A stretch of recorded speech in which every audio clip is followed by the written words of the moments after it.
Bonjour mesdames, messieurs et bienvenue à la chaîne Azania Africane. Les nouvelles qui viennent de l'Afrique sont de plus en plus positives.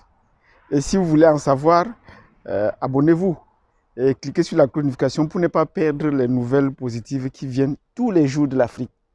Aujourd'hui, tous les regards sont tournés vers l'Afrique. Tout le monde regarde l'Afrique. Mais ceux qui regardent l'Afrique de l'extérieur, venant de l'extérieur, le regardent plus avec un esprit critique. Que peut bien faire l'Afrique face à cette pandémie, face à la situation actuelle? Et ils ne prédisent que du mal de l'Afrique, puisqu'ils sont toujours sur l'idée du départ que l'Afrique est mal partie. Et pour chaque situation, on essaie toujours de présenter l'Afrique sur un nouveau côté. Mais nous voulons apporter un contre-pied à cette démarche et présenter l'Afrique sous un nouveau jour, sous des aspects positifs. Et la pandémie actuelle est en train de réveiller l'Afrique. L'Afrique se réveille et s'éveille. Pour ceux qui ont déjà éveillé, se réveille et s'éveille. Donc, voilà aujourd'hui que les traitements portant sur l'Afrique sont en train de faire des vagues. Et on a plusieurs pays qui annoncent déjà des traitements sur l'Afrique.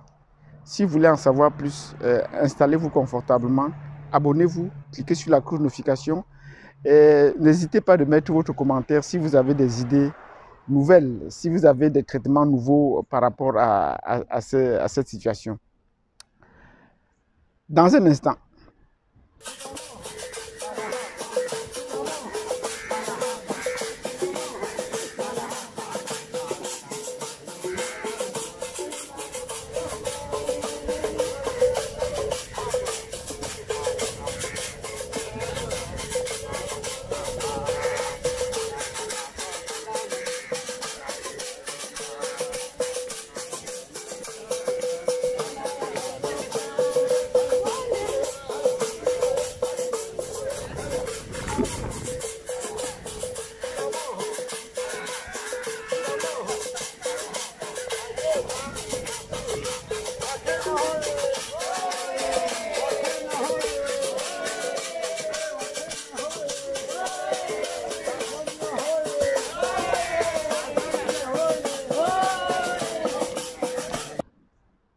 Bienvenue donc à la chaîne Azania Africane et je disais que nous allons parler des traitements qu'il y a cours en Afrique.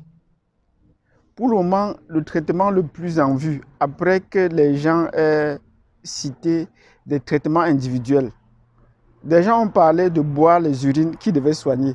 Ce n'est pas un traitement nouveau. Je vous explique, j'estime qu'on appelle ce traitement d'urine d'urinologie et on appelle également Amaroli. Mais c'est une médecine ayurvédique.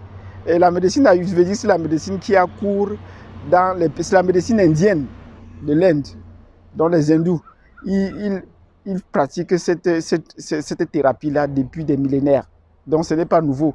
Mais vu d'un point de vue occidental, on vous dira que mais le principe actif qu'il y a dans les urines n'est pas connu. Les urines sont considérées comme un déchet. Et là, ça n'a pas. Mais les Indiens continuent à l'appliquer. Certains Indiens continuent à l'appliquer, la plupart des Indiens, mais ceux qui ne se considèrent pas comme occidentalisés.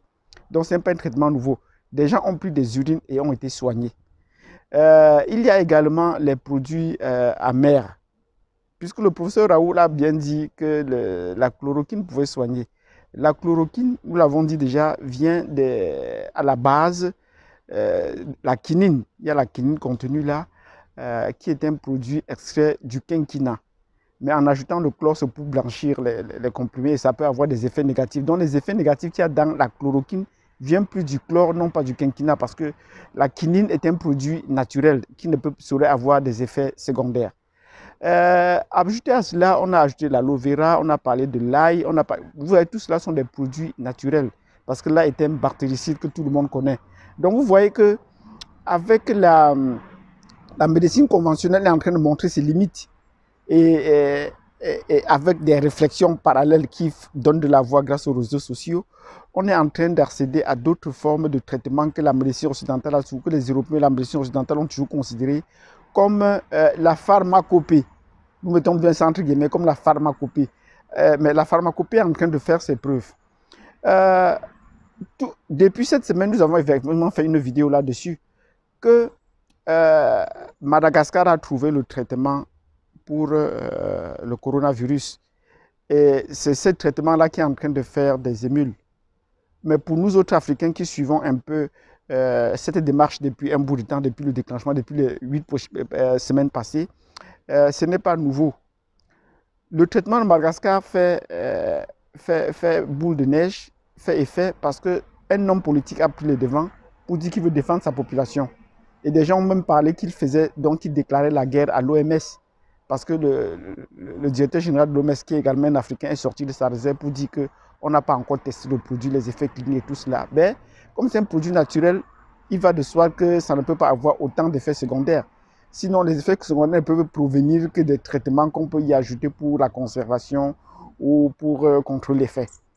Le traitement a été trouvé par un Congolais qui se bat depuis, le docteur Mounengi, qui se bat depuis pour mettre au jour l'artémisia dans le traitement de beaucoup de maladies.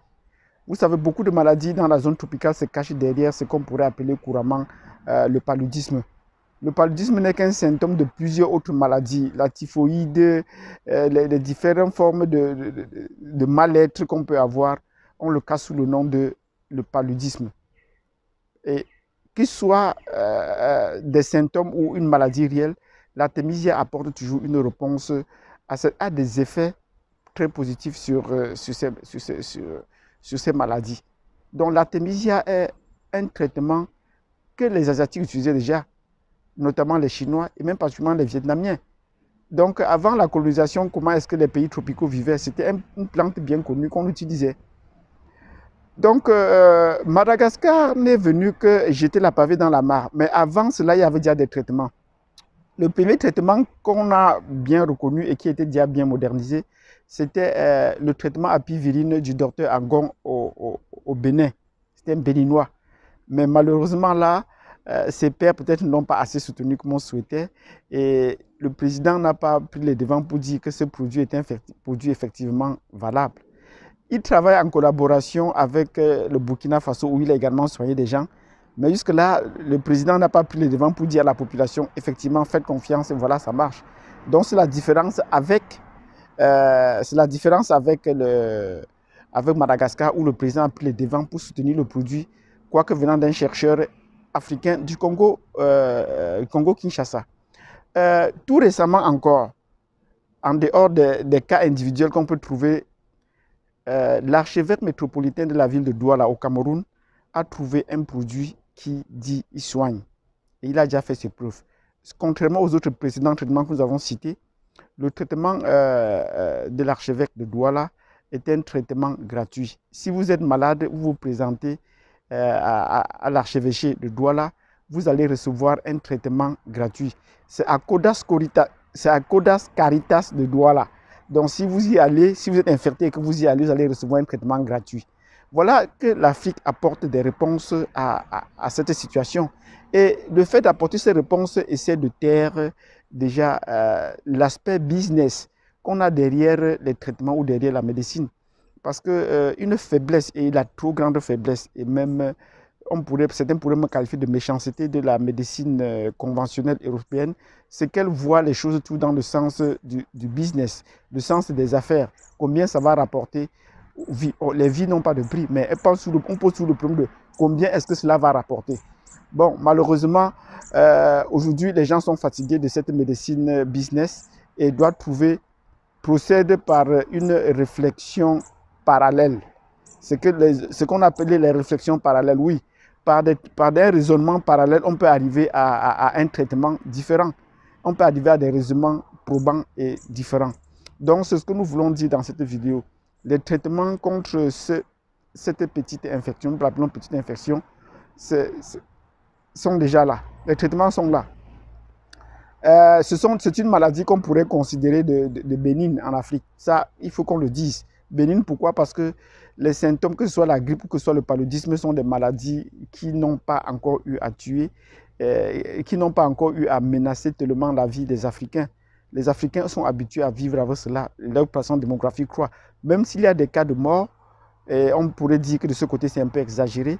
Mais sachons-le, que ce soit la grippe qui est une maladie bénigne ou le palu, qu'on pourrait considérer comme une maladie bénigne, on pense qu'on en a fini avec cela. Donc, mettez-vous au traitement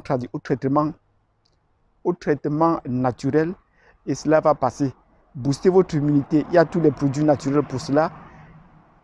Là, les produits chimiques ont montré leurs limites avec leurs effets. Donc, sur ce, si vous avez admis les 3 traitements, si vous avez reconnu ou compris où cela a fait avancer votre réflexion sur les 3 traitements que nous avons mis en place du Bénin, du Cameroun et de Madagascar, mettez-moi un pouce. Mettez-moi un pouce et abonnez-vous, cliquez sur la notification parce que nous allons vous apporter d'autres nouvelles encore sur ce même plan. Merci de m'avoir écouté jusqu'au bout. Partagez cette vidéo et dissipez la peur et renforcer l'esprit positif pour une Afrique qui avance. Merci.